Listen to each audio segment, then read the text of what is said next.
Good morning, good afternoon, good evening from Jerusalem. Welcome all to the second event in the series on coping with trauma in a violent reality, brought to you by the Blaustein Center for Pastoral Care at the Hebrew Union College, Jewish Institute of Religion in Jerusalem, Israel. In order to listen to the simultaneous translation, please click on the globe icon located in the middle of the Zoom toolbar at the bottom of your screen and select your language. Anything that is not in the language that you selected will be translated for you. If you have any questions or comments, please type them in the chat box, and we will do our best to answer what we can towards the end of the event. Please indicate which speaker your question or comment is meant for. The event is being recorded, and a link to the recording will be sent to all participants within a few days. שלום וברוכים הבאים לכולם, לאירוע השני בסדרה להתמודדות עם טראומה. And he's translated himself into Hebrew now, just repeating what was said earlier. In order to use the simultaneous interpreting, you have to click the globe at the bottom of the screen. You can choose the language you wish to use. If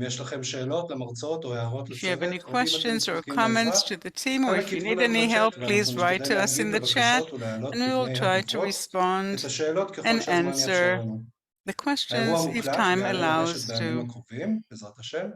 The event will be recorded. A link will be sent to all participants. I also recommend to everyone to open the chat so that you can see here and now. Here and there, we will send messages to you that it's important for you to see during the event. Messages that we'll be pasting in there from time to time to give some important information. And now for the opening remarks. Sheikh Khalel Albaz is a muazzin, a cleric and spokesperson for the Bedouin community in Tel Sheva. He is a founder and member of many associations for peace between Jews and Muslims. Hello, Sheikh. We can start. Welcome.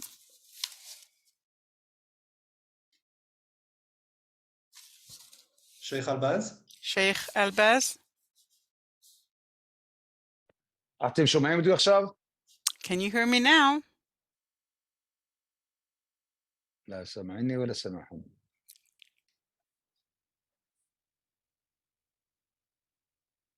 No. Well, yes, just turn the camera so that we can see you, please. שנייה אחת. Just hang on a second. And now we can see each other. We can see and we can be heard. Wonderful. Thank you so much.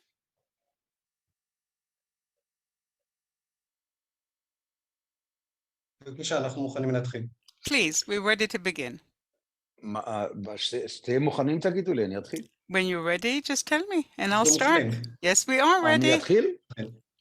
Shall I start? Yes, please do. Good evening, everyone. From the Negev, from the southern part of Israel, Sheikh Khalel Albaz is speaking to you, a Muslim clergy in Tel Sheva, the Bedouin village. First of all, have denounced from every podium what happened on the 7th of October. I did this without any but, However, we are talking tonight about what is called a spiritual subject, the pastoral care or counseling to the traumas experienced by people, either directly, those who actually experienced what happened, or indirectly, those who consume it through the media outlets. And we have two sides to this, Sheikh. We have 1,200 victims, casualties, all that happened, and we saw in the various footages, and on the other side, there are some 30,000 fatalities. Israel argues that 7,000 are Hamas people and 23,000 women and children and men. And they also have their own traumas. And we, from the spiritual and religious point of view, are expected to treat and alleviate the two sides. And wherever politicians fail, we try to pray and to see how we can make some progress and move forward. We are destined to live here in this tiny plot of land called the Middle East, or Israel, or Palestine, whichever way each of us calls it. Both Israelis and Palestinians, both Jews and Arabs, Jews and Christians, all those together. None of us will exile anyone else or throw them into the ocean. We were destined to live, as a former president of the State of Israel, Rivlin. We're not, it wasn't like a decree, a fatal decree that made us live here together, but we were destined to live here together, Israelis and Palestinians, Arabs and Jews. How can we carry on with the traumas? Because there were 1,200 victims, people who were murdered here, kibbutzim that were demolished, and still 30,000 casualties in the Gaza Strip, entire families that were totally demolished and effaced from the earth.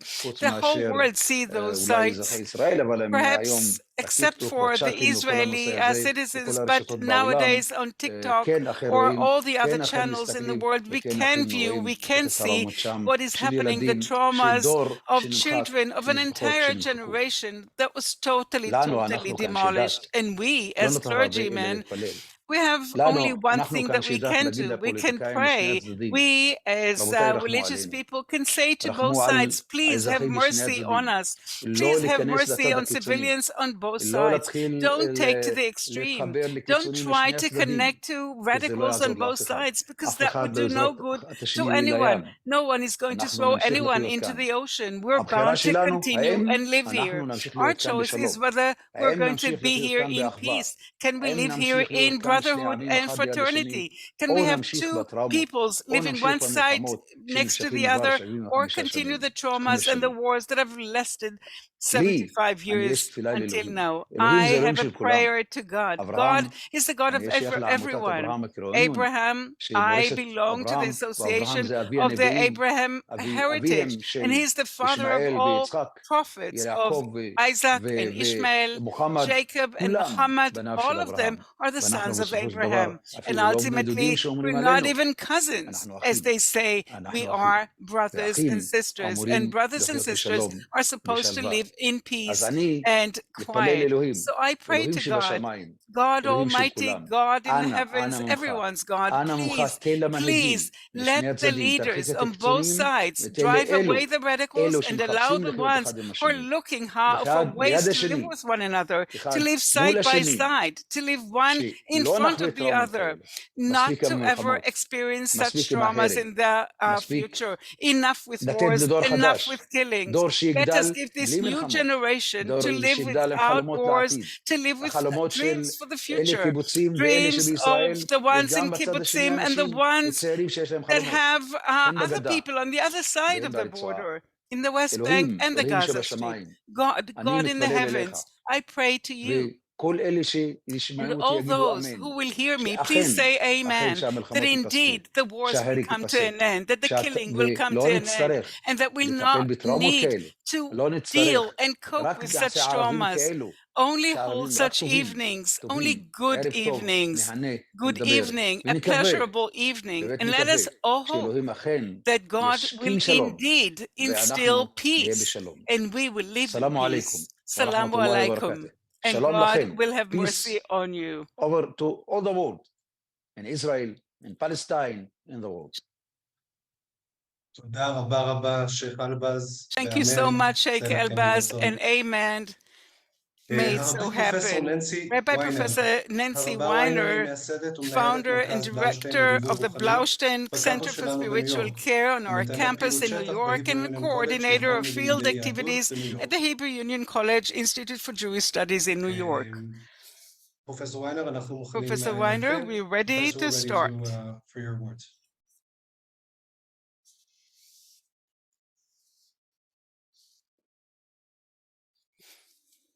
Shalom, salam. It is my pleasure to bring greetings to all of you from the Blaustein Center for Pastoral Counseling on the New York campus of Hebrew Union College as we begin this very important webinar hosted by our sister Blaustein Center in Jerusalem. In both the United States and in Israel, the Blaustein Centers have been at the forefront of providing training in the field of pastoral or spiritual care and counseling.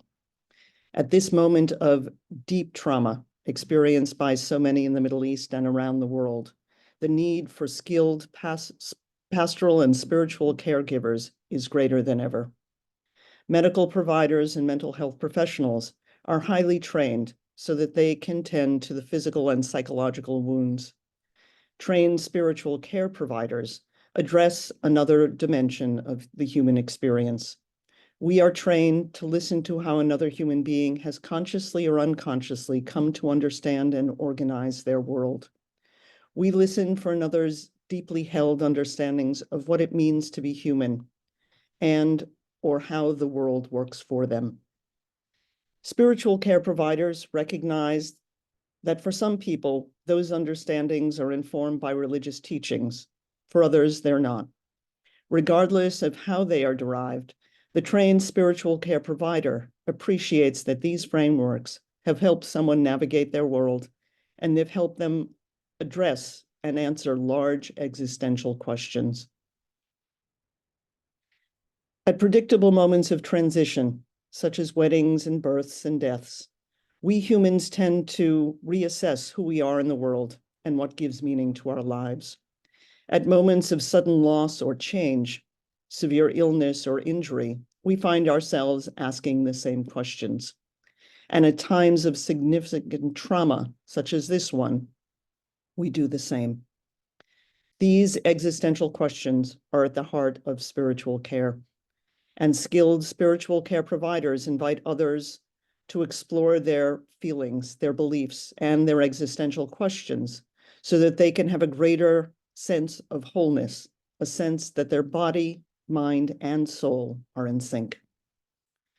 Spiritual care can either be offered independently or in conjunction with other forms of physical or psychological care. For those who do participate in or identify with a religious or specific spiritual tradition, a spiritual care provider can help an individual, couple, family, or community explore their existential questions in light of the stories, liturgies, rituals, and teachings of that tradition. All of these resources can provide a container for them to negotiate life's transitions. It is in this spirit that I look forward to learning with all of you today. This seminar, hosted by the Blaustein Center in Jerusalem on empowerment and recovery for trauma survivors, will let us all consider how we can work together at this moment of deep trauma through our complementary disciplines to offer avenues for healing of body, mind, and spirit. Professor Ruhama Weiss, Ruhama Weiss is a professor of Talmud and spiritual care and director of Blaustein Center at the Hebrew Union College, within which this evening takes place. Her lecture, Trauma and Morality in Search for Meaning in Community Trauma and Pastoral Care. Professor Weiss has her presentation, and those who need it, you can blow up the text on Zoom. All you need to do is switch to the left side. You'll have a button of new options, and then you can choose the Zoom ratio and change the size to make the viewing easier for you. On the telephone and the tablet, you can actually blow the screen in and out according to your need. Please. Good evening and hello from Jerusalem. Okay, I think it's okay now. I hope you can see me. I definitely address women and men. The purpose of this short meeting is to address the role of pastoral care in this very difficult time of crisis that we are in some unknown stage of its occurrence, The role of spiritual counseling is not only of the person who works as a spiritual carer, obviously educators, therapists, and religious people. I will very briefly use the presentation that I'm going to upload in order to discuss the way by which me and us in the Blaustein Center view the role of pastoral care, what is pastoral care, and then we'll talk directly about the crisis, the current crisis that we are in its midst, and pastoral care in it. I'd like to be helped by philosophers, psychologists who actually defined this topic for us dozens of years ago in the beginning or the middle of the 20th century. Erich Fromm, in his wonderful book, And Ye Shall Be as God, that was written in the 1960s, is trying to define spirituality. And he says at this point, we get to a central question. If the religious experience is necessarily attached to a theistic perception that believes in the existence of God, I do not believe so. If we expand the experience more than the conceptual system, then we can talk about a religious experience, both theistic and non-theistic alike. And then he says, what remains is the epistemological difficulty. In what term should we use? Western languages do not have a word for this type of a religious experience unless it relies on its propensity to God. Hence, the use of spiritual is very limited, and we know it because it has many other misleading denotations. And for this reason, I believe that it would be better off, at least in this book, we'll talk about experience instead of talking about a religious or a spiritual experience. He calls it as the experience, without considering the question whether a God exists in them or not. And that's exactly what we wish to do. And what is even more important is to see how many of those characteristics of what is spirituality appears. The most important thing is to experience life as a problem, a question that requires an answer. The one who experiencing life does not necessarily experience the plight of those who feel that life is a question, a problem, a spiritual puzzle that requires an answer and solution. The second thing is that all the achievements, the material achievements, are not for the sake of money. Even the academic degrees or learning, everything is subordinate to humane values that you can call X or spiritual that man has defined for himself. And the third point is that in the complex of stances toward life, there is a reference to every event from that perspective. Can it help or can it not help in making us more humane? And that is something that we're going to see in the text and the testimonials from those events. And the fifth point is the transcendence of man or woman beyond the egotistic self. Of course, without annulling that self, but rather by giving an additional greater meaning to it, to existence. And I go back in time to William James at the beginning of the 20th century and only wish to bring his definition to the personal religion. He says the most complete answer is the answer to the question, this universe that we live in, what character does it have? That's the spiritual question. And pastoral care has this reputation of a field that is engaged with accompanying people toward their death. And I believe that it's very clear why this happened, but we'd be better off changing that perception. And this is how we work with a community approach that says that with these issues and these questions, if all of these questions are very apt before death, definitely they are very apt throughout life. They're important and meaningful. And it's very clear to us why these questions are going to cause a great tumult in addition to other physical tumultuations that we're experiencing these days. And this shaking of a universe, of what it is, what is this universe that we live in? And that becomes even more pronounced nowadays. What I did in the first months of in the aftermath of the massacre of the 7th of October, I interviewed 4 alumni of our programs, all living in the kibbutzim around Gaza, and they all were between life and death on the 7th of October. Fortunately, all 4 and their families survived.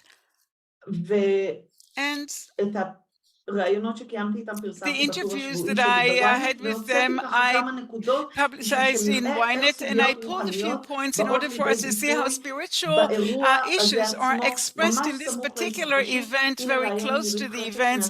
And this is Irit Chefetz from the 13th of October, and these are things that she wrote on her Facebook page following the massacre. Yesterday, we were a community conquered by Hamas. For 7.5 hours, houses were burned, elderly people were taken hostage, people were murdered, buildings were destroyed, as well as cars and what have you. 7.5 hours with no army, no police, and no help. The Duvdevan soldiers who arrived were struck by the sight of their comrades collecting bodies of terrorists and of our loved ones that were killed in their homes. Nobody wanted any revenge. They only wanted them to get rid of the rest. I'd like to read from the very same date the bottom part of our friend Miri Munk, also a member of Nirim. She's 81 years old, and she sat alone in the sheltered room on the day of the massacre. After the massacre, we all convened together, and we asked Miri to offer some insight and blessing out of the darkness that she was in for a whole day, dangling between life, abduction, or cruel murder. And Miri said very simply, please keep a clean heart. Thank you, Miri. Ilanit Swissa, another friend of ours, was a member of Aza, who lost many of its members. I spoke with her about the portion of the week that talked about the driving away of Hagar and Ishmael. I always felt for Hagar and Ishmael, said Irit, but now I say, wait a minute, I'm on the side of Abraham and Sarah. Why did I do this reversal? Why did I feel that I had to be on the side of the underdog? Perhaps because I had a religious upbringing. On the other hand, I don't want to lose my compassion, and I hurt for the people in Gaza and for what Hamas does to them. Now, I'm just totally perplexed looking at it all. So this is also a spiritual stance, this perplexity. And the last one is the Eva Mizrahi from Kibbutz Gevim, whom I interviewed at the beginning of December, and I'll read the second half of her works. I make no plans, but I am looking at the horizon. I move very strongly on the axis between the question whether I want to go back to the well-known and familiar routine or relate to the disaster that befell us as an option for a significant change. Remember the definitions of form and what she says here. These two options exist, and I intentionally do not make a decision. When the time is right, I will provide myself with answers. I think that it's very easy to see that the questions that these 4 members, these 4 friends are representing and bringing up are issues that are spiritual in nature.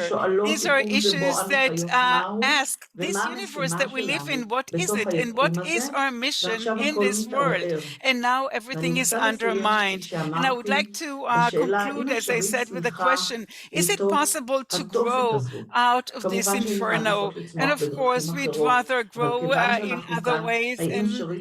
But because we are here, is it possible to grow spiritually? And a few recommendations to all those who do pastoral care, no matter if it's in the classroom, in the office, in the clinic, or everywhere else. The first recommendation is to remember that the ship of meaning is being shaken. Sometimes it nearly sinks. For some of us, it is sinking. We had a certain worldview, whether it was illusory or not, but a feeling that we had a contract with the world or with God, and that contract has been been breached. The first thing to understand is that trauma shakes our spiritual worldview. This perception of morality and values is shaken, and sometimes these shatter. The second point is not to forcefully hang on to old beliefs. Unlike the personal religion, the institutional religions are aiming to very rapidly recover and rehabilitate the shattered picture. They want to maintain their power, hence they want to preserve beliefs that do not stand the test of trauma. Spiritual care is very much the opposite. We have to embrace that shock and to understand that the thing that we want to draw out of this traumatic event is a more precise and compassionate picture, albeit being more painful. The third point is not to rush. Remaining in this spiritual confusion is a broken, injured gift, and still it is a gift that we can give ourselves. In this context, the role of the spiritual carer is to create a temple in time and space, in personal framework, mostly community framework, where most of the pastoral care is done, that would allow people to exist within the spiritual doubt, to look at the ruins, to be angry, to be confused, to be hurting, and to deplore those values and that God that crashed, and to wait, mostly wait for that birth, whether it comes or not come, out of the ruins. And this leads me to the fourth point, to accept with love the irreparable broken hearts. Not always will there be a spiritual birth. Not everyone will find the strength to build a new spiritual worldview or any other picture. After the trauma, there will be broken hearts. There will be irreparable. Some of us, I hope only a very small part, and our mission is to recognize this helplessness and to give those broken of heart and spirit a place in the heart and in the community. The fifth point, a prisoner cannot release himself from prison. We have to find ourselves as spiritual carers, a place to put our doubts and spiritual crises. Every rabbi, every psychologist, every spiritual counselor, to look at them with compassion. And the last thing, always be spiritually humble. We have to maintain our spiritual humility. This is the time that people are seeking for someone to admire and lean on. We have to be extremely cautious and wary of it. We have to remember that we don't have all the answers. Thank you very much. Professor Judith Lewis Herman, thank you very much, Professor פסיכיאטרית Weiss, חוקרת, פרופסור the באוניברסיטת keynote הרווארד, speaker.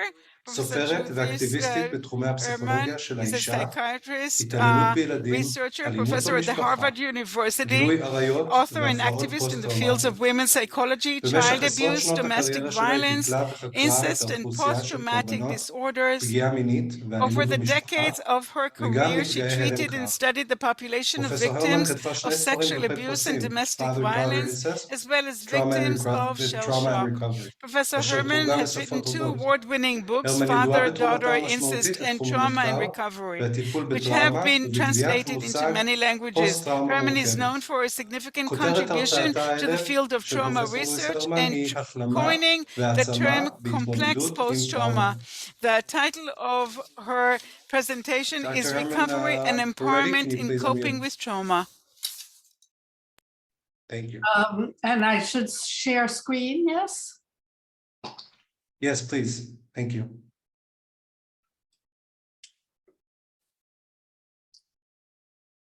Okay. Perfect.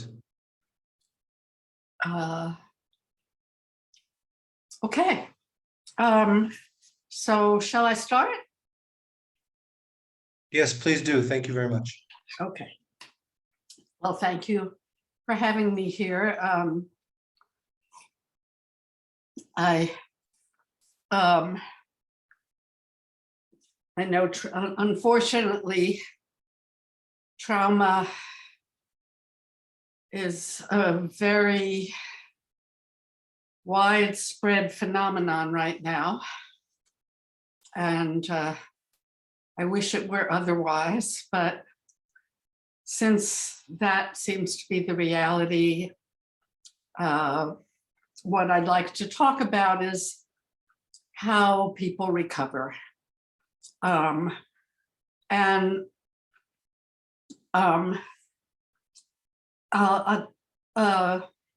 I guess the basic idea is that trauma occurs when people are rendered helpless and isolated, when there's no one to help. And so recovery is about regaining agency and regaining connection with other people. And so that's why empowerment is really sort of the central concept for trauma recovery. And basically, unless we're talking about acts of God, floods and fires and so on,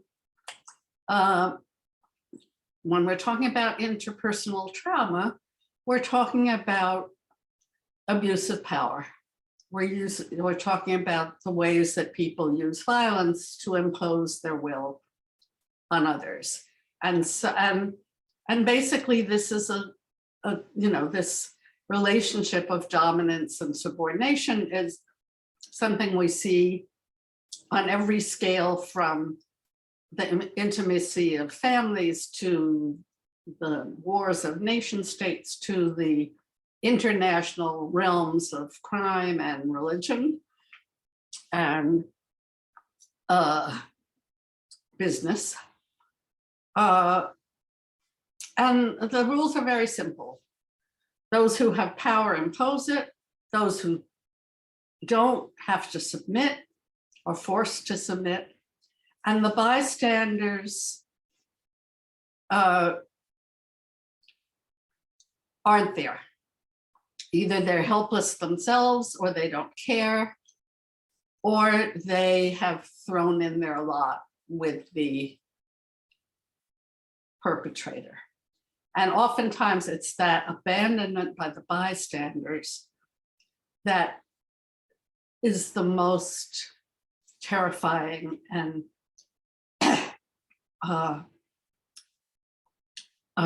in some ways the most hurtful to people who have been victimized.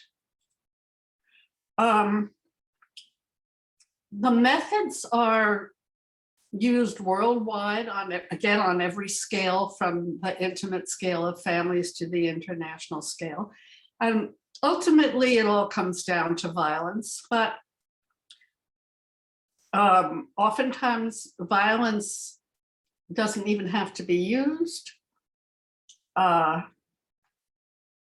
This is from an Amnesty International report on torture from 1973 with testimony from torture survivors worldwide.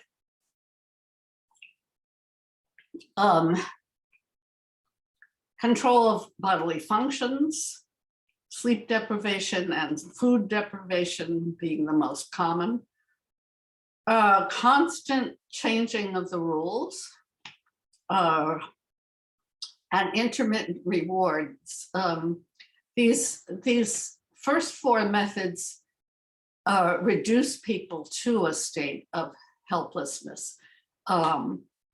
You see this, by the way, a lot of times with hostages, that there are intermittent rewards. Actually a steady diet of punishment doesn't work nearly as well as occasionally randomly interspersed rewards. And then isolating people, forcing them to do things that they find disgusting and degrading, and forcing them to violate their own moral principles. These first four methods induce terror, but the ones I've highlighted in red induce shame. And in the case of this last one, guilt as well as shame. And that turns out to be a very, very powerful way of controlling people. And it's important to be aware not only of the terror that people have experienced, but the shame that they have about their experience, because It's very highly correlated with post-traumatic stress. Here are the DSM-4 diagnostic criteria. It's an up-close encounter with death or serious injury, witnessing someone being killed or injured up close, and then the intense fear, helplessness or horror, and I would also add shame. One of the things that people are often ashamed of is the fact that we are hardwired when under threat to either fight or flee. That's the adrenergic nervous system. The adrenaline gets pumping, the heart goes faster, the blood pressure goes up, and the blood flows to the muscles so that we can either run or fight. But when neither fight nor flight is possible, there's another hardwired response, and that is freezing and numbing, and that's parasympathetically hardwired. It's similar to the submission displays of social animals. And people are often very, and actually the postures of shame are the same as the postures of submission. And people are often very ashamed of the fact that they froze and that they adopted a posture of submission. But in fact, it's very common when neither fight or flight is realistically possible. The triad of PTSD symptoms involves the intrusive recall, either in nightmares or flashbacks, the hyperarousal, that is the sympathetic nervous system stays on constant alert for danger so that people can't sleep, they can't concentrate, they're irritable, they startle. And then this other hardwired freeze response is also persistent. And so people either are feeling too much or they're not feeling anything.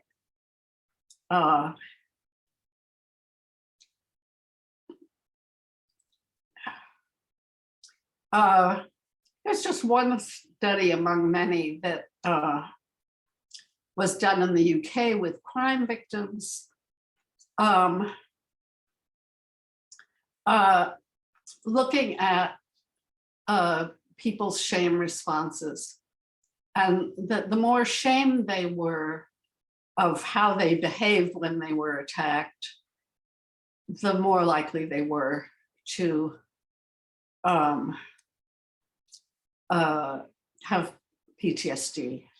So, you know, the sense that they didn't fight as hard as they wished they had or thought they should, that they felt humiliated, and oftentimes people then feel ashamed of feeling ashamed, or they feel ashamed of how emotional they are, so that once they have PTSD, they're ashamed of that, and round it goes. The antidotes are the rules of equality or mutuality. Everyone deserves respect and care. Everyone deserves a voice. Everybody should be treated fairly. Everybody belongs.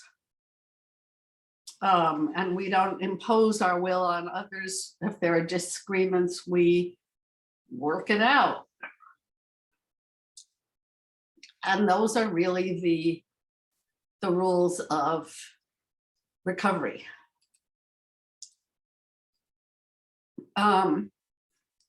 Something that's not talked about as much as either the fight or flight or freezing and numbing reactions, are the pro-social reactions to traumatic events. So oftentimes, when a member of the community is hurt, unless the perpetrator succeeds in isolating and ostracizing them, there is also a natural tendency among social beings like humans to rally to support the person who's been harmed, and that's what we build upon. Whoops.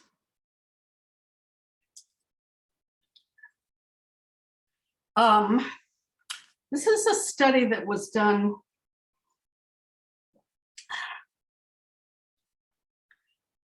way back in the 70s by Ann Burgess and Linda Holmstrom, a psychiatric nurse and a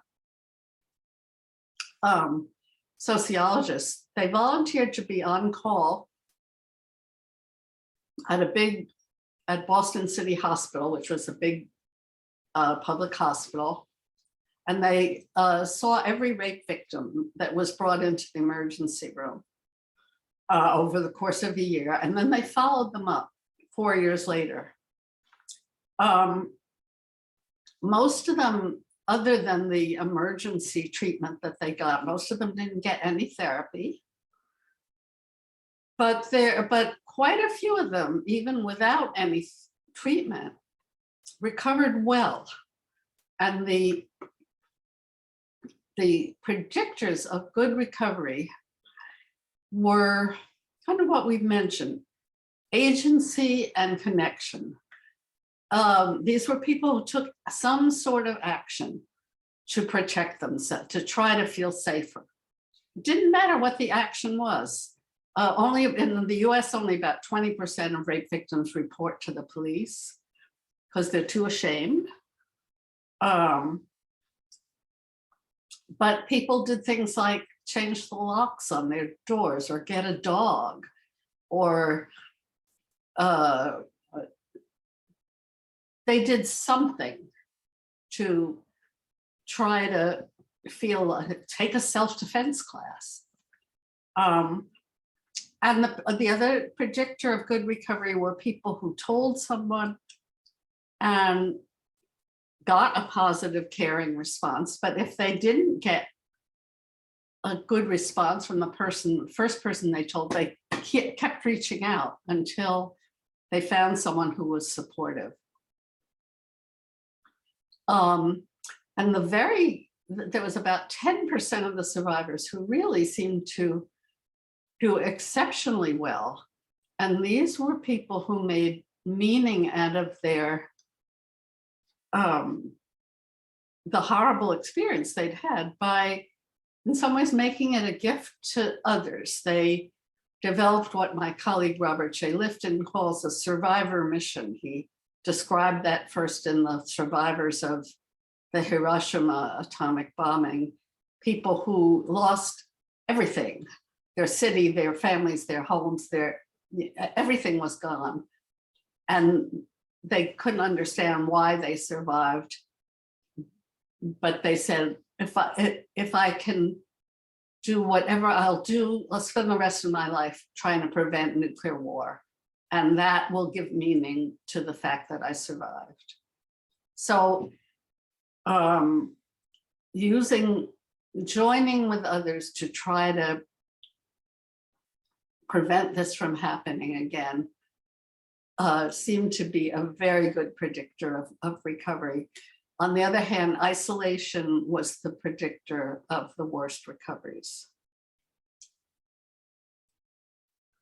I've conceptualized recovery in 3 stages. It's not a sort of forced march, stage 1, 2, and 3, but this is more the focus of recovery.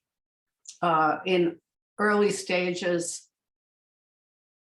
really safety is some sort of relative safety is the project, because if you don't have some defensive perimeter, then you don't have post-traumatic stress. You're still in the trauma situation. So, and safety is a very social as well as a biological project. Only when you have that defensive perimeter really can you begin to really go back into processing the trauma. And that it's not a catharsis, it's not vomiting it out, and you're never cleansed of the trauma. It's part of your life story, but it doesn't have to be the whole life story. People integrate this into their own life story as they mourn what they've lost and make meaning out of what happened to them. And once that's done, and people fear that it's going to go on forever, but it doesn't. Then you can come back to the present and the future with a more expansive rather than defensive stance. And so that's when, if people have a survivor mission, for example, that's when you can really start to act upon it.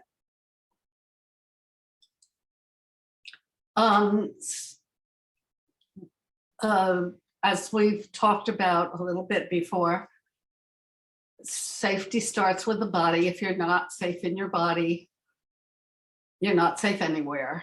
So self-care, trying to reestablish biorhythms that have often been disrupted, sometimes intentionally by the abusers, getting basic health care for injuries, and the problem with addicting drugs, including alcohol, is that they are actually quite effective for PTSD, and people will take them to sleep and stuff like to try to deal with their flashbacks and nightmares, but they come at a very high price. And there are better medications that we don't have, you know, a magic bullet for PTSD, but there are better drugs than opioids or alcohol or benzodiazepines. And then from the body to the immediate environment,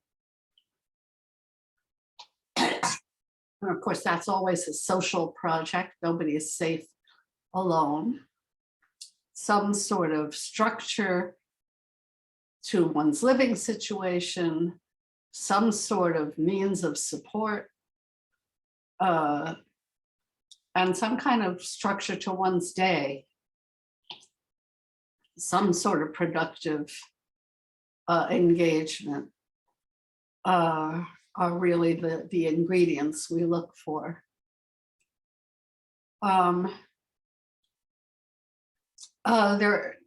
There are medications. As I've mentioned, there's no ideal medication for PTSD, but so-called alpha blockers that block adrenaline are often good for sleep and nightmares. Antidepressants are somewhat effective for some people. And mood stabilizers are also somewhat effective for some people.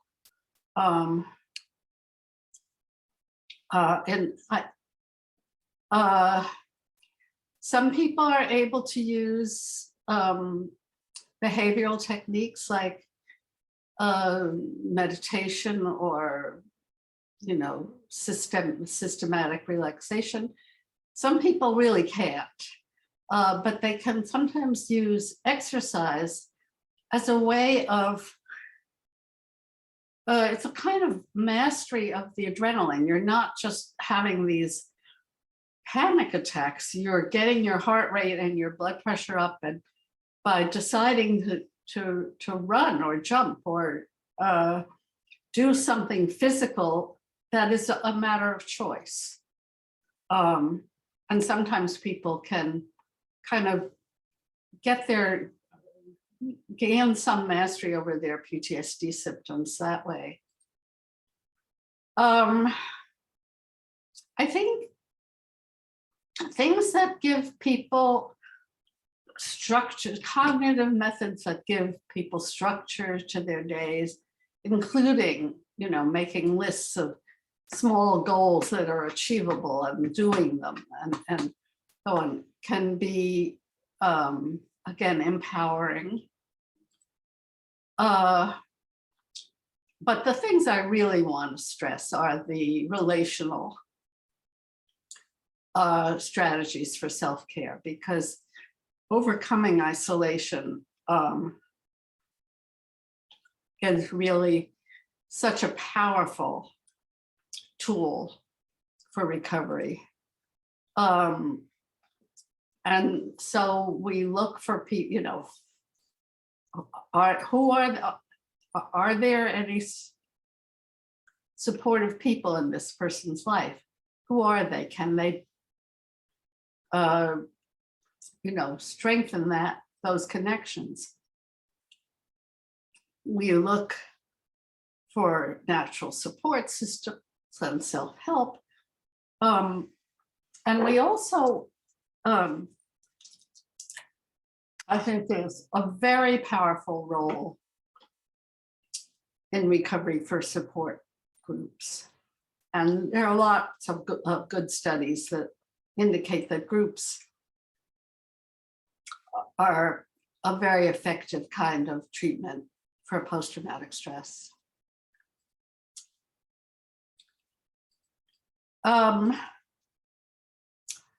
When people are able to be stabilized in their present life, that's the time to really, when people feel ready, to talk about what happened. As I mentioned, it's not an all or nothing kind of thing, although people sometimes approach it as though it's an exorcism. But you do a little bit at a time. You try to pace it so that people don't get overwhelmed and kick up their PTSD symptoms again. And it's not just what happened, it's what you felt, what you saw, what you heard, what you smelled. The trauma memories tend to be very visceral and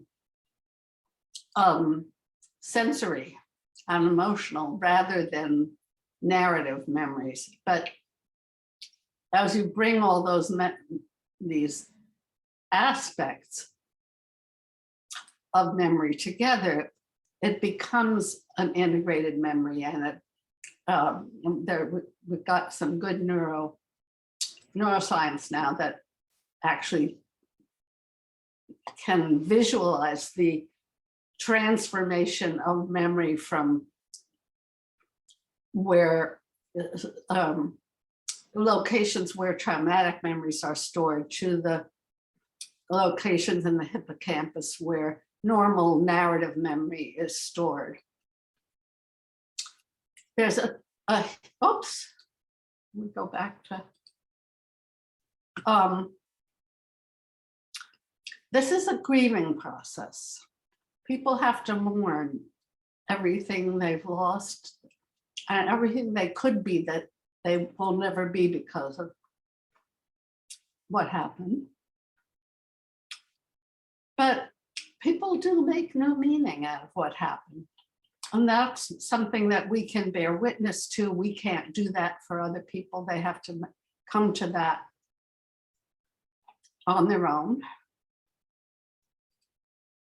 And really, at a certain point, I think in this process of making meaning, people really have to deal with existential questions. Why? Why would one person do such a thing to another person? Why do people do such things? This is a graphic from an exhibit of survivor artwork that was organized by survivors. I think this kind of looking up to the heavens and just saying, why, is something that people tend to have to face. And of course, they come to their own understanding. We may have, our own ways of making meaning, but it's something that each individual has to come to, I think.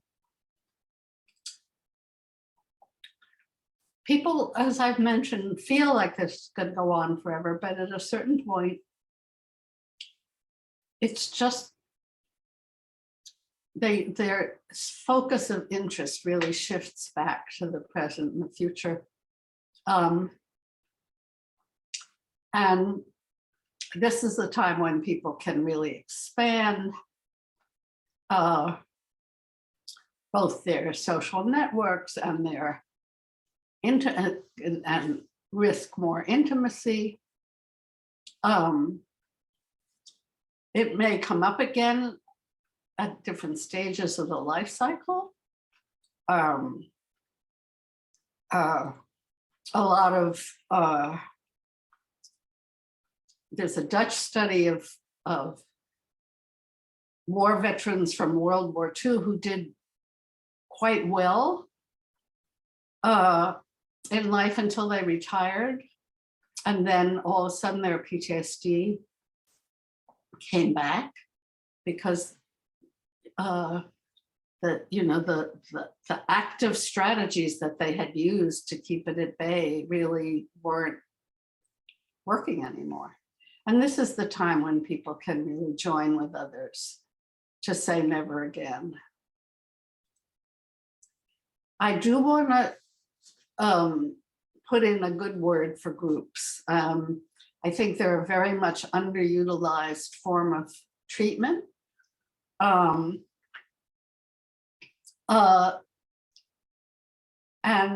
one does have to learn how to do it. It's not just putting a bunch of people in a room, how to be a good group leader. But they offer people the opportunity not only to receive help, but to give it, which is a source of pride. They relieve shame, they relieve isolation. People are often more compassionate to the other group members than they are toward themselves. And then the group can kind of challenge them to extend that compassion to themselves. And they, a therapy group kind of we think of it as a bridge to new community because it can reestablish trust in other people, especially for those who felt abandoned by bystanders. For early recovery, we have a model called the Trauma Information Group that we developed at the Victims of Violence program. It's a 10-session, 10-week group. It's quite psychoeducational. People don't go into great depth of detail about their trauma histories. But they, there's a worksheet for each group. People kind of read a paragraph and then share, does this sound like something you've been through? So, what is PTSD? And then, all the salient issues that come up for recovery, safety and self-care, trust, remembering, etc. And of course, this model can be adapted for many different populations and has been, in fact, adapted for many different populations.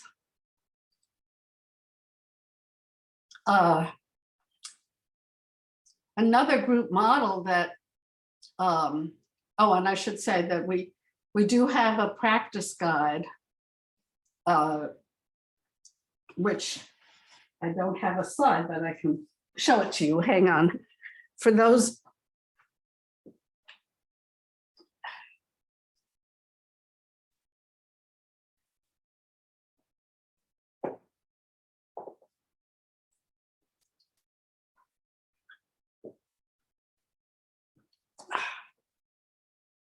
It's published by Guilford, and it has both the basic model and a number of adaptations for different populations. So if you're interested in learning how to run a group, I commend that to you. The other group model that I think would be of interest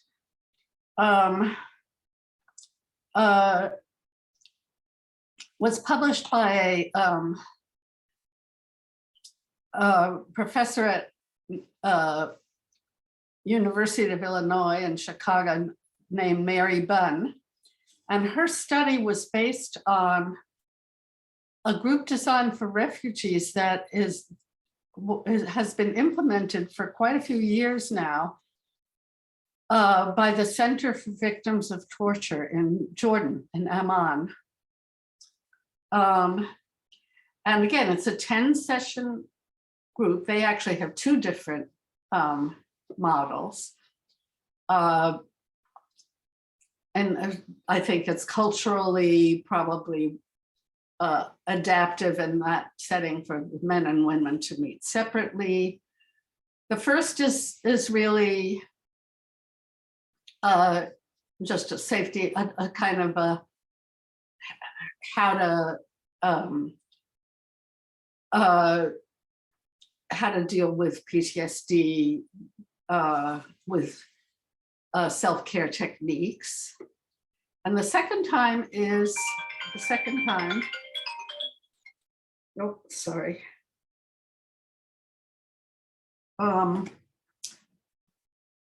It's a therapy group with topics, but instead of being just a stage 1 group, it has topics from all 3 stages. I've actually talked to some of the therapists in Amman, a couple of therapists who have been implementing this group for a while. And it's not for everybody. There are some people who really,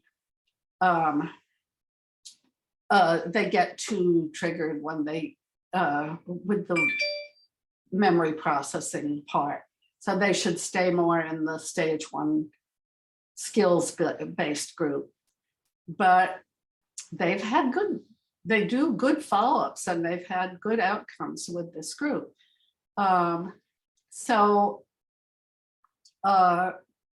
These are the stage 1 topics. These are the stage 2 topics. And this is the stage 3 topics. And they have done quite a large number of these groups. So it's an interesting model to think about adapting. Here's a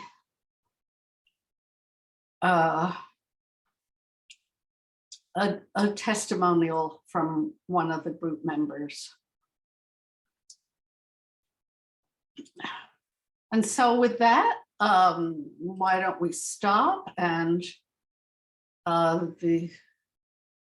we have, I think, some time for questions. Yes, thank you very, very much, Professor. Before I start with the questions, there was one request to repeat the name of the book you showed. Oh, it's called Group Trauma Treatment in Early Recovery, promoting safety and self-care. And Thank you very much. And it's Guilford is the publisher. Thank you very much. I'm also going to translate a remark that was written in the chat. It says, "Dear Professor Judith, I thank you." Leora wrote this in Hebrew. I thank you in the name of many, many people who are dealing with long-lasting trauma, for creating the name for it, the complex post-traumatic stress disorder. For a lot of them, they were misdiagnosed, and you did a great service for a lot of people. And so Leora is thanking you on that.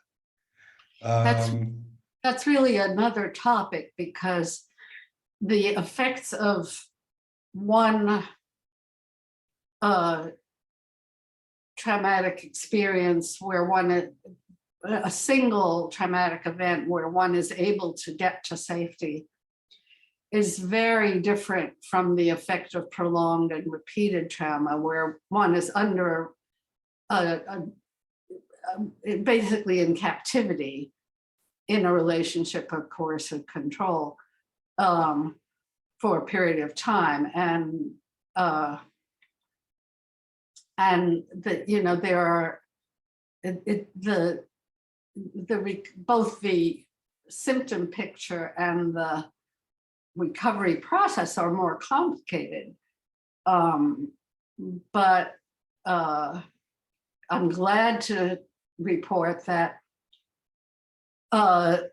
internationally now, the concept of complex PTSD is recognized by the World Health Organization and the ICD-11. The United States is behind the rest of the world because we still don't have it in our DSM-5. But that's another. Thank you. Another story. Another question that came up was, is there a difference in the way people of different genders or ages react to this type of trauma? Oh, absolutely, yes. I mean, children's PTSD in children, there are often, I mean, there are the same kinds of symptoms, but they're often expressed behaviorally, and you'll often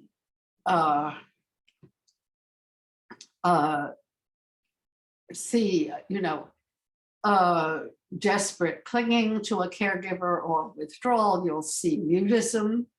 You'll see agitation, it expressed in ways that adults don't necessarily express them. And with young children, the approach is different, because talk therapy for young children is not that effective, but play therapy can be very effective. And kids will basically tell you the story of the trauma in their play.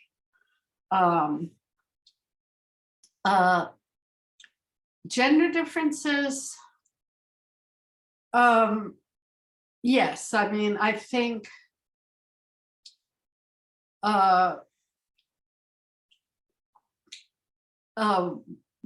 women more likely to have internalizing symptoms, withdrawal, depression, shame. Men more likely to have externalizing symptoms with sometimes, well, more prone to substance abuse, although both men and women are quite vulnerable. Also to risk-taking behaviors, sometimes violent acting out. I mean, it's important to note that most people who have been victimized do not become perpetrators. but there is a but there is a higher risk of becoming a perpetrator of violence, and it is higher for men than for women. Thank you very much.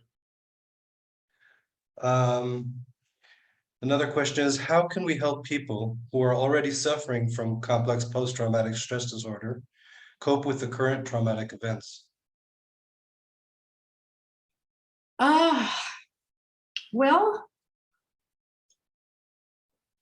I think that here's a situation where getting people into support groups can be very, very useful. Because, of course, once you already have complex trauma, first of all, people with complex trauma, especially from childhood, are both more vulnerable to re-victimization, and then, will get flare-ups of their PTSD. But because shame is such a powerful emotion with trauma generally, but especially with complex trauma. Any way of getting people into groups where they can both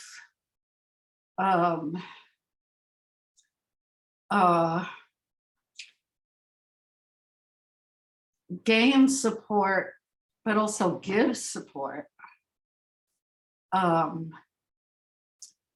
think can be very relieving, and it's in some ways the giving of support to other people that can make people feel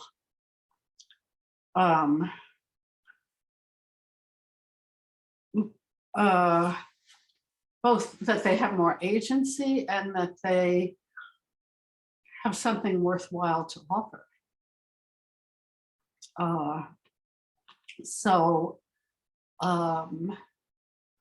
And I would also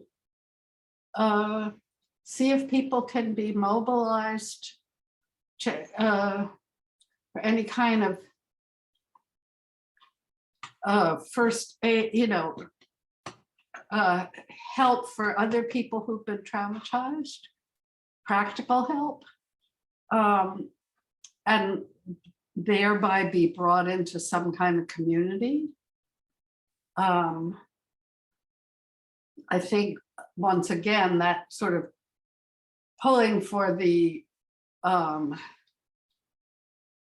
the mature defenses of altruism can oftentimes help people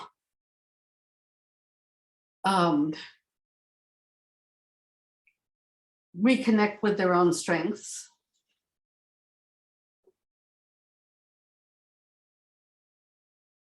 Thank you. Thank you very much. You mentioned first aid, so the next question is actually about that. Several of our viewers are psychiatric first aid caregivers. They often have very short window of time to respond, like on a phone call, for example. What are some of the most critical and helpful things they can say in such a short amount of time?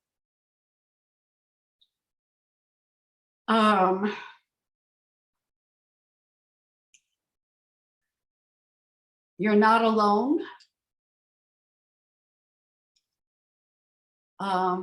We're here for you. Tell us what you need.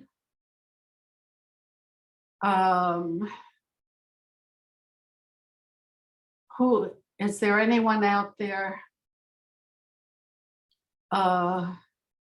who you feel connected with? To help people sort of move, if they have any remaining support system,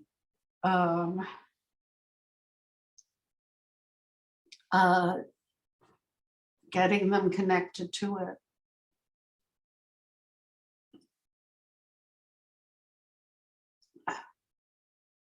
Thank you. I may have, sorry. I might have mentioned last time, I have a good friend whose sisters were in Nachalos on October 7th. And they've relocated, the whole kibbutz, the survivors from the kibbutz have relocated. And they're staying together, even though many of them have other options, because they need each other.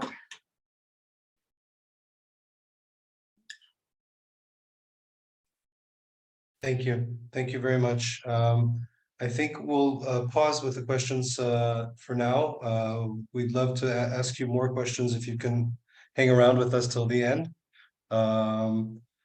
But we're getting close to the time we allocated, so we'll move on to the next lecture. Thank you very much, Professor. Unfortunately, I have something coming up, so I won't be able to stay, but thank you very much for having me. Thank you very much. Take care, everyone.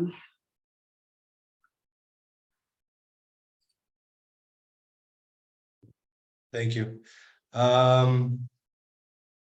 דוקטור איילת כהן-וידר היא פסיכולוגית קלינית, מטפלת וחוקרת דפוסים של טראומה והשתקה.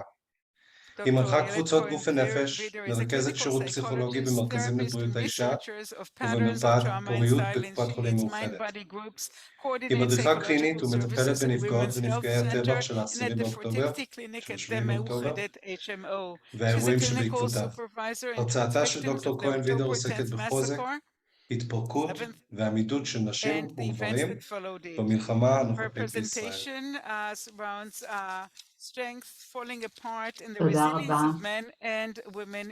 תודה רבה דורון, וככה באמת היה מרגש לשמוע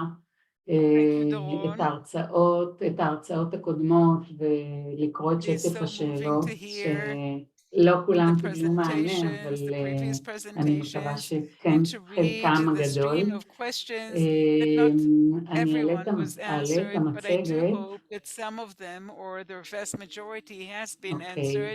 I'd like to actually put my presentation ואני באמת רוצה להתחיל עם תמונה, עם דימוי ויזואלי שציירה בשבוע הראשון למלחמה, אני חושבת המאיירת נועה קלנר, ולהציע לכם למי שמעוניינות ומעוניינים לתת כותרת לתמונה הזו ולכתוב לנו אותה בצ'אט.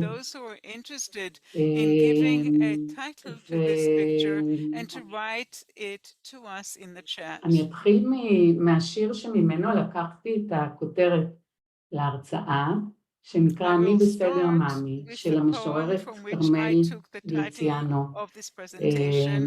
ותודה רבה לתמר הרמוני, ככה למדור הקבוע שלה של שירים שהיא שולחת תמיד, ושם קיבלתי את השיר הזה. אני בסדר מאמי. סליחה, דוקטור כהן-וידר, המצגת שלך לא תופסת את כל המסך, אז קשה לראות. אוקיי, עכשיו? זה עוד לא התחדש. עכשיו? Your presentation is not on the entire screen, so it's hard to see. It hasn't renewed itself, so not yet. בסדר? It hasn't uploaded itself.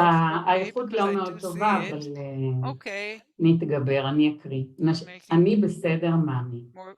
נשים חזקות מתפרקות בשקט, מאחורי דלת סגורה, אחרי שעת ההשכבה, אחרי שהחברים נסעו הביתה, אחרי שהכריות סודרו על הספה, אחרי שאתה נרדם ובטוח ישן עמוק.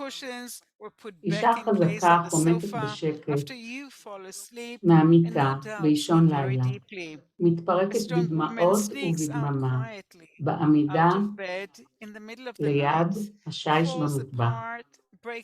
אף אחד לא רואה עליה בבוקר את מלאכת ההדבקה המדוקדקת שקרתה פה שעה לפני הזריחה. וקראתי את השיר הזה וחשבתי ככה באמת על הדימוי של ההתפרקות וההתרסקות, ההתנפצות, והאם היא יכולה להתרחש בשקט, האם זה נכון שהיא תתרחש בשקט. if it can take place quietly, is it the right way it should וככה על המהירות הזאת שמופיעה בשיר בין התפרקות בדמעות ובדממה בעמידה, ליד השיש במטבח, זה עדיין במקום שבו היא ממלאת את תפקידיה, לבין ההדבקה המדוקדקת. ואני רוצה לפרק קצת את השאלות האלה על התפרקות והידבקות. אז באמת ההרצאה המאלפת והמלמדת של פרופסור הרמן עסקה בשלבי ההחלמה. אני חושבת שלי בכלל היא נותנת את הכוח לדבר על החלמה מטראומה, שזו מילה יומרנית, אבל היא הכניסה את זה לשפה שלנו עם הספר שלה, טראומה והחלמה. ובספרות המחקרית מדובר על כך ש70% מהאוכלוסייה שעוברת טראומה מחלימה באופן החלמה ככה ספונטנית. זה לא אומר שלא בעזרת טיפול ולא בעזרת קבוצות, אבל תהליך ההחלמה מתרחש בקרב 70%, יש כאלה שיגידו יותר, 80%, אני הלכתי לפי בית שמאי.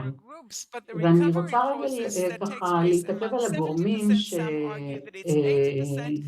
שמעכבים החלמה. הגורם שמופיע אצלי האחרון זה הגורם המרכזי דווקא שפרופסור הרמן דיברה עליו, זה הבדידות, אבל גם גורמים כמו מצב כלכלי, טראומות עבר, דיכאון וחרדה בעבר, שמתעוררים ככה ביתר שאת כשיש טראומה, בוודאי כשיש טראומה קולקטיבית, כמו הטראומה שאנחנו בתוכה, בעיצומה עכשיו, כבר תקופה ארוכה, מחשבות חזרתיות על הטראומה, מגבירות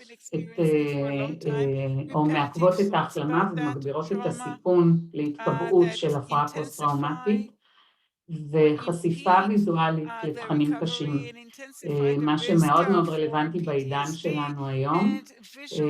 המחקרים מראים שחשיפה ויזואלית זה ככה באמת הערוץ הוויזואלי הוא הערוץ המסוכן ביותר, אחריו השמיעתי, והשלישי העדיף ביותר זה לקרוא למשל את החדשות במקום להיחשף לסרטונים או לשמוע את הצלילים. וכמו שאמרתי, הבדידות. מה גורמי החוסן שבאמת מאפשרים את ההחלמה? את הפעילות של באמת היכולת הטבעית שיש לאורגניזם לאחות את עצמו. אני זוכרת שבתור ילדה היה לי שבר בירך, ואני זוכרת את החוויה הזאת בתור ילדה ב9 שמראים לי צילום רנטגן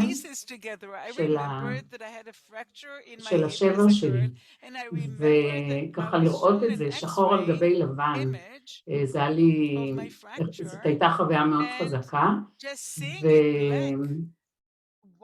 וככה אני זוכרת אחרי חודש וחצי שהייתי מקובעת ולא יכלתי לזוז, סליחה רגע,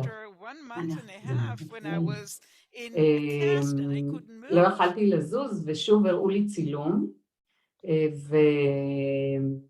וככה ראיתי איך השבר ייתכן, אני זוכרת את הפליאה הזאת בתור ילדה, אז כמו שלעצם שלנו יש יכולת התאחות, גם לנפש שלנו יש בתוכנו את המשאבים לאיחוי.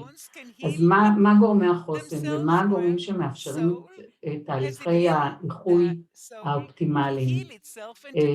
תקווה, יכולת להחזיק תקווה, זה מאוד מתקשר גם למה שפרופסור הרמן אמרה, היכולת להחליט בתוך קבוצה, כי קבוצה יכולה לעזור לנו להחזיק את התקווה גם בזמנים שהיא נשמטת לנו. אופטימיות כמרכיב אישיותי, תמיכה חברתית, פרופסור הרמן דיברה על זה הרבה, כותבת על זה הרבה מאוד, חיבור עמוק ורחב יותר לקהילה, נתינה, זה המישן שהיא דיברה עליו, משמעות, משימה, והסלף-קר, היכולת שלנו לטפל בעצמנו, הן כמטפלות, כמטפלים, כ-caregivers, והן כנפגעות ונפגעים. רק רגע, סליחה. אז איך נשים מתפרקות? אני רוצה רגע שנתעכב על באמת קצת הבדלים מגדריים ואיך נשים מתפרקות ואיך גברים. נשים בוכות יותר, ככה שיר שהקראתי בהתחלה מדבר אמנם על בכי בשקט, אבל דווקא מאוד מומלץ בכי בקול, גורם להפרשה של הורמונים שטובים למוח, אוקסיטוצין משתחרר כשאנחנו בוכות בקול, צעקות, אנחנו צועקות באופן לא נשלט הרבה פעמים כשאנחנו באמת עם מתח בלתי נסבל, דיכאון, חרדה, חרדה היסטרית, מוחצנת. אני זוכרת שבאחת האזעקות הראשונות הייתי בבית החולים שאני עומדת בו ונדחסנו כולנו בחדר המדרגות ואחת העובדות התחילה לצרוח, התינוק שלי, אני רוצה לדעת מה קורה איתו, הוא היה אצל המטפלת והייתה בעבודה וכולם ניסו להרגיע אותה ואני אמרתי ככה למי שעמד סביבי, היא צועקת בקול את מה שכולנו בעצם כל כך התרגלנו לארוז ולהשתית. חשיבה קטסטרופלית, הדמיונות של מה קורה עכשיו, האסונות המדומיינים, כל חרדה היא בעצם ככה באמת אסון מדומיין, דימומים, אנחנו שומעות מנשים בתקופה הזאת של המלחמה הרבה דיווחים על דימומים לא סבירים, על הפלות, על גלי חום, התגברות של גלי חום אצל נשים בגיל המעבר, התגברות גם בתדירות, גם בעצימות, קשיי שינה, שזה גם אצל גברים וגם אצל נשים הרבה פעמים, למרות שבשיר היא אומרת אתה בטוח ישן בשקט, ואובדן קול. בהקשר הזה של השפעה של סטרס מתמשך ומלחמה על בריאות האישה, יש מחקר שנעשה בבית חולים ברזילי ובדק את השפעת ירי טילים על עוברים. ישבו בבית חולים ברזילי בין נשים משדרות לבין נשים יולדות מקריית גת שלא נחשפו לטילים, שכמו בישראל, המחקר נפסק ב-2008 כשטילים הגיעו גם לקריית גת ובעצם קבוצת הביקורת כבר לא הייתה קבוצת ביקורת, אבל החוקרים והחוקרות מצאו שהסיכון של תינוקת לאמא משדרות להיוולד במשקל נמוך מ2.5 קילוגרם היה גבוה ב-44% מאשר של תינוקת מקריית גת שאמא שלה לא חוותה סטרס של מלחמה, והסיכון ללידה מוקדמת לפני השבוע 37 להיריון היה גבוה ב-50%.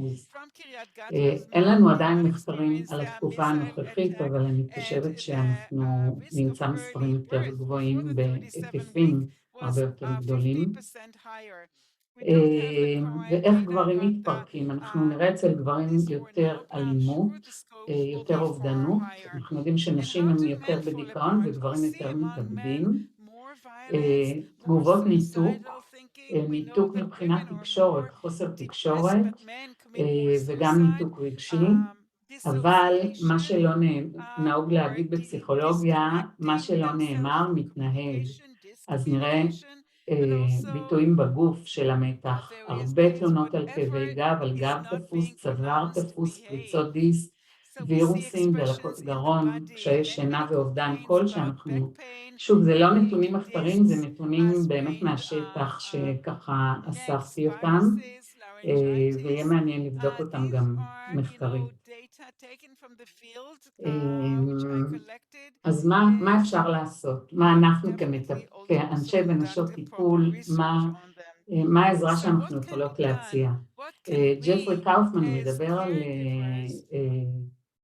אבל בעקבות אובדן, והוא אומר שנוכחות רגשית זה לב הטיפול בטראומה, לפני שאנחנו הולכים לכל השיטות והטכניקות EMDR, SE, כל האותיות באנגלית והשיטות שיכולות להיות מאוד מאוד יעילות, ואני גם משתמשת בהן, ואולי אפילו נעשה איזה תרגיל קצר עוד מעט במיינדפולנס, אבל הוא אומר על המטפלת להיות נוכחת רגשית בסיטואציה, כשהמטופלת מידע על הטראומה שהיא עברה. נוכחות זו הינה האחריות הטיפולית הבסיסית שלנו כמטפלות ומטפלים. עם זאת, זו מטלה מורכבת וקשה מאוד. הוא טוען שהטראומה בעצם גורמת לאדם לא להיות נוכח רגשית בסיטואציה שבה מתרחשת הטראומה עבורו. והאובדן הטראומטי, הבסיס שלו הוא מסתורי, הוא מסוכן, הוא מאיים, ואז כשאנחנו מאפשרות את הנוכחות הרגשית, בעצם אנחנו מאפשרות לנפגעות, לנפגעים, לחבר את עצמם מחדש רגשית לרגשות שהם ניתקו מעצמם. אז ככה באמת אני חושבת שהאתגר שלנו בהתמודדות עם טראומה זה לאפשר לכל מעגל הרגשות להתקיים ולנוע בין שמחה, הזדהות, אהבה, חרדה וצער, פחד וכעס וחוזר חלילה. וכשאני עוצרת את המעגל הזה באיזשהו מקום, בעצם אני תוקעת את כל המערכת הרגשית. אם אני למשל שומרת מאוד על הלב שלי לא לאהוב, אז אני יכולה להיתקע במקום של פחד וכעס. אם אני לא מאפשרת לעצמי לשמוח, אז אני יכולה להיתקע בחרדה וצער, והמטרה שלנו היא להצליח להתניע את המעגל הרגשי ולעבור בכל הספקטרום של הרגשות. אני אדלג, ואני רק אמליץ אולי לראות את הסרטון של גברת רביע, שבה היא עונה ב5 דקות ו55 שניות, לחייל מילואים שאומר כמה קשה לו לחזור מהקרב ולהתעסק בזוטות של היום יום, והיא מדברת הרבה על זמן שנדרש, גם פרופסור הרמן דיברה על זה, על הצורך לפרוק. הרעד בעצם הוא פורק את המתח ואת הרגשות הכלואים שנכלאו בתוכנו בעקבות הטראומה. אנחנו בשביל ההחלמה צריכות לפרוק, אנחנו צריכות אפשרות להתקרקע ולווסת את הרגשות שלנו.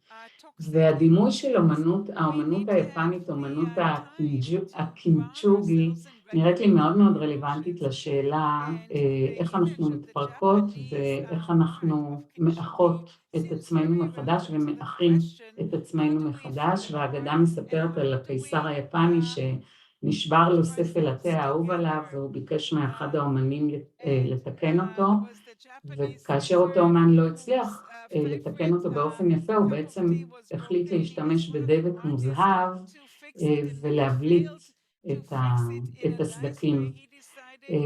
וככה אנחנו רואות פה את הדוגמאות, איך הכלי השבור הוא כבר, כאשר מדביקים אותו, הוא יכול להפוך, אנחנו במוצאי ט"ו בשבט, הוא יכול להפוך לכלי באמת של צמיחה, כאשר הסדקים צבועים בזהב ומוסיפים, הכלי כבר לא יהיה כמו שהוא היה קודם, אבל אני חושבת שהוא מקבל איזשהו עומק ומקבל איזושהי תוספת חדשה של התפתחות מתוך הטראומה.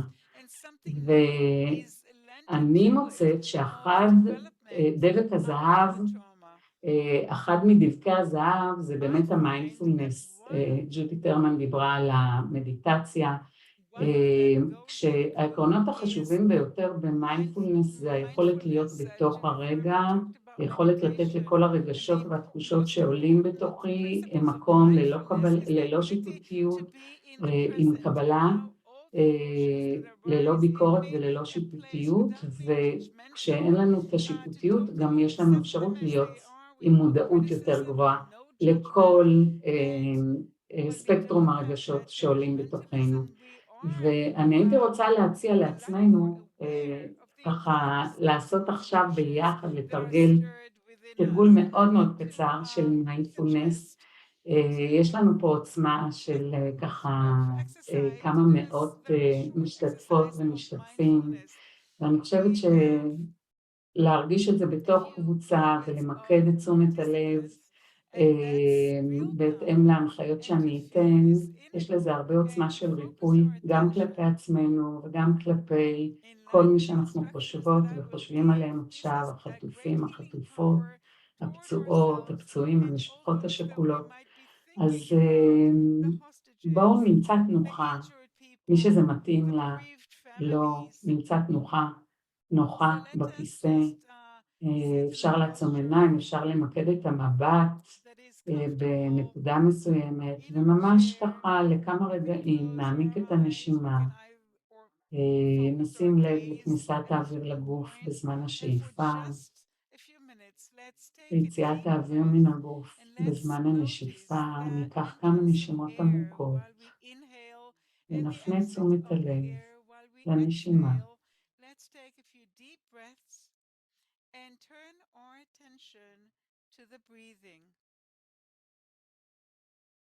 אפשר לשאוף אוויר דרך האף, ולנשוף דרך הפה, ולשים לב לתחושות ולרגשות שעולים בגוף ברגע הזה.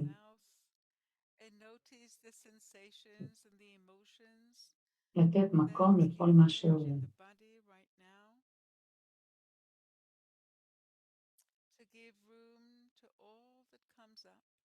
ללא שיפוטיות או ביקורת. תשומת לב והתבוננות בתחושות וברגשות שעולים בתוכי ברגע הזה.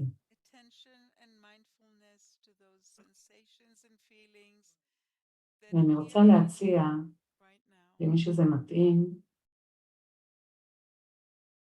תוך כדי תשומת הלב הזאת, להסתכל במסך ולכתוב, אפשר לכתוב בצ'אט, למי שזה מתאים, או לעצמכם. הראש שלי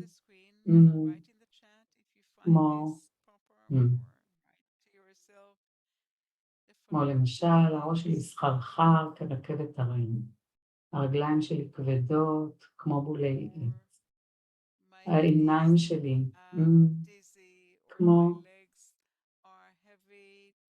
ומי שזה מתאים אפשר לכתוב לנו את זה בצ'אט ולשתף. הפה שלי כמו, האוזניים שלי כמו, החזה שלי כמו, הבטן שלי כמו, הידיים שלי כמו, הרגליים שלי כמו, הנשימה שלי כמו.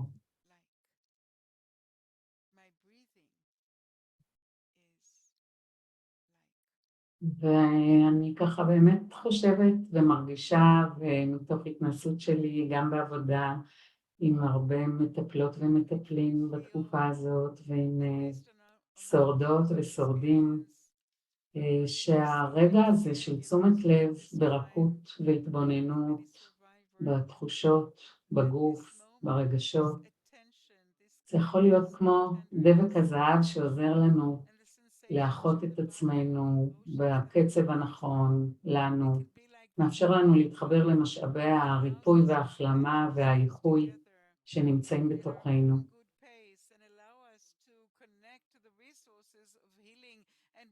אז תודה רבה. ונשמח לשמוע שאלות. אני רק רוצה להפסיק את השיתוף רגע. רבה רבה דוקטור איילת כהן-וידר. יש כאן שאלה של הילה, כיצד את רואה את ההבדל העיקרי בין טראומה לאובדן טראומטי, כמו ההורים שאיבדו את ילדיהם במסיבה לדוגמה? אז בהחלט גם פרופסור הרמן הראתה את ההגדרה של ה-DSM אמנם הקודם, אבל זה לא השתנה, שגם סכנת חיים או סכנת מוות שקורית לאדם קרוב, זה בהחלט טראומה. אז האירוע עצמו של ההודעה הוא הטראומה. כל טראומה היא כרוכה באובדן. אמנם לא כל אובדן כרוך בטראומה, אבל כל טראומה כרוכה באובדן, ואובדן טראומטי הוא בהחלט גם טראומה. ואנחנו רואים את ההורים השכולים בהחלט כמעגל ראשון של הטראומה. כמובן שבעוטף אנשים חוו את הכל, חוו גם את האירועים הטראומטיים וגם את האובדנים נגד עיניהם, אבל בני ההורים שאיבדו את ילדיהם במסיבה, הזמן שהם לא ידעו מה קורה איתם הוא בהחלט טראומה. זמן ההודעה הוא זמן מאוד מאוד טראומטי, בגלל זה אנחנו גם כל כך, אני יכולה להגיד כאימא לחייל שהיה הרבה זמן בעזה עכשיו, בגלל זה אנחנו כל כך בדאגה מההודעה, כי היא מגיעה באופן מאוד מאוד מפתיע, ללא שום אפשרות להתכונן אליה. אז תודה על השאלה, זו הבחנה חשובה, ואני חושבת שבאמת חשוב להבין שאובדן טראומטי הוא טראומה בפני עצמה. תודה רבה. מאיה שאלה את פרופסור הרמן, אבל אולי את יכולה להוסיף משהו בעניין הזה, של איך אפשר לבסס תחושת ביטחון בנפגעי השביעי לעשירי, כאשר המלחמה ממשיכה, כאשר הטראומה הציבורית כל כך משמעותית, וכאשר האמון בכל המערכות שהיו אמורות להגן על כולנו נשבר. כן, אני חושבת שאנחנו באמת, יש ספר שאני מאוד ממליצה עליו, של פמה צ'ודרו, כשהדברים מתפרקים. מה קורה כשהדברים מתפרקים? אז זה נורא קשה כשהדברים מתפרקים, אבל זה מחייב אותנו לחפש משאבים חדשים. גם רוחמה דיברה על המשאבים הרוחניים, על המשאבים הרגשיים, על לגלות אפשרויות חיבור חדשות לחברה שאני חיה בתוכה, חיבור למשימות בעלות משמעות, וחיבור לעוגנים הפנימיים שבתוכנו, וליכולת שלנו לעבור את זה ביחד. אני חושבת כשאנחנו מגלים שאין לנו הורים, אז אנחנו מגלים כוחות של גדילה עצמית בתוכנו, ואני חושבת שזה התהליך שאנחנו נמצאות בתוכו עכשיו, של למצוא את העוגנים החדשים ולהתפתח מתוכם, עם ההבנה שהיכולת של המדינה והמוסדות לסייע לי היא מאוד מאוד מוגבלת. עם כל הכאב והצער, זה גם כרוך באבל, באמת בתהליך של אבל וצער ומציאה של אפשרויות חדשות. השם של הספר הוא כשהדברים מתפרקים, של פמה צ'ודרון. אני עונה פה לשאלה שקראתי. אני רוצה להמשיך עוד רק משפט אחד למאיה. מירי דיברה בהרצאה של רוחמה, של פרופסור וייס, היא ציטטה את מירי שאמרה, תשמרו על לב נקי.